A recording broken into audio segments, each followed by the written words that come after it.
All right, here with Brandon Plummer, head basketball coach, the reigning Class 5 state champion Maury Commodores. They defeat George Wythe today 61-44 in the Kings Fort Showcase. Coach got out to a fast start, blitzed them 17-5. We know they're without their head coach for certain circumstances, but you guys did miss a free throw, and I think you shot about 70% in the first half, so a lot of things to like from today's game. Yeah, definitely. A lot of things to like from last night. You know, playing against Graham, it was, a rough night for us, but we trying to turn that corner, man. My guys, I mean, they're really pushing, they're playing hard. I can't take that away from them, but it's just some things that we got to work on. That we the knowledge of the game has to get better for my team.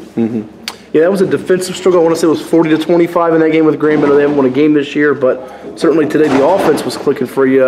It's just a matter of getting guys to know when to shoot, when not to shoot, when to pass. Is it pretty much those basics here at this point? Yeah, yes it is. And just, playing together and understanding where your teammates are going to be at instead of catching and being tunnel vision. A lot of my guys are tunnel vision. They're used to just catching the ball and going. And at this level, you got to play the game a little different. I know the expectations don't change. I mean, you want to win a championship year in and year out, but given that the roster's different from last year, I mean, you kind of came into last year with being a team that was expected to either win it or be one of the favorites. For this year, it's a different group. Have you sat down with this group and kind of make, I guess, baby step goals with this team? How have you kind of approached this year after winning the state championship? Oh, yeah, definitely taking baby steps. I mean, you just got to worry about getting the win first. Yeah. Nothing else matters. You got to take a game at a time, and like I tell them all the time, a season is a journey.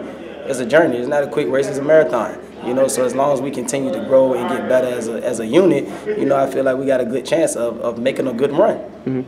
Looked like from even watching your benefit game against Lansdowne to following you for the first month of the season and now that you had some capable pieces. It was just a matter of finding a go-to guy. Keyshawn Thompson, who got inserted into the lineup for you late last year on the state championship squad, looks like he's starting to become that guy that has a chance to take that mantle. Are you kind of sensing that as a coach? Or? Yeah. I'm trying to build him up into that. Keyshawn has, like the rest of my guys, has some flaws. Some things that we really got to work on. In order for him to even try to pursue to become that guy or make it to that next level. But he's really trying. He's putting the work in. He's listening to me, which is the main thing. But he's doing a good job of trying to carry this team. Sure. Anything kind of surprised you at this stage of the season? I mean, we're looking at literally, I think you've got, 8 games left? You're 11-3 since the Eastern District Tournament, which you guys almost won. Took Northern to the wire and you lost to them last week. A little more lopsided. But anything kind of catch you by surprise or either further along, not what you thought you'd be at this point of the year? Absolutely. I tell everybody, I wasn't expecting to be where we at right now. Okay. Record-wise, I thought it was going to be after probably that Christmas break where we turned that corner.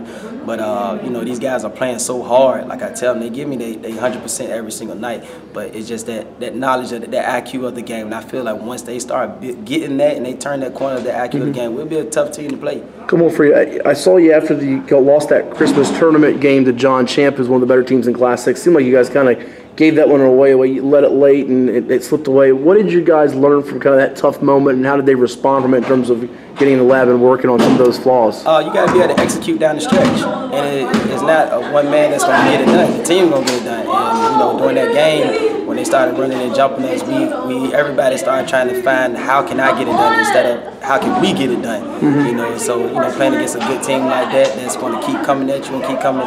It builds something in you, and you understand that we got to execute down the stretch together. Lastly, you have the state championship. Some people say, hey, it's a freebie year when you do it the year after that. Kind of go in as maybe not the hunted, as more you're hunting now in Region 5A, but chance to get a good seed here. What's kind of your message these last 8 games? Lake Taylor coming up on Tuesday is an important game as you guys try to get a good seed for the postseason. I mean, every game from here on out, like every game, it counts. But now is that you coming back around, you playing teams twice. And a lot of teams that we've played, we beat them 3-4 points. So I know what their coaches is telling them. Like, if we don't make this mistake here, make this mistake there, we get out there with the win. So now we got to go laser focus and understanding what we're doing. So that's what I continue to preach to my guys. One more thing, do you like to play in a team twice in terms of your district? I mean, not that you want to make a change here, but what's kind of your thought with a young group? Is it something you think is beneficial, or? Yeah, I think it's very beneficial. Okay. I think it's very beneficial with my group because I feel like they get a little bit more comfortable with guys once they didn't seen them once. Seen them once, so when we see them again, it's like, okay, I know what this kid like to do. I've been playing in front of them and everything, so I think it's very good. And I always want some get back, especially if you beat me. I got to get some get back. Hey, bragging rights matter in the East District. Thank you so much. We'll see you soon, buddy. All right.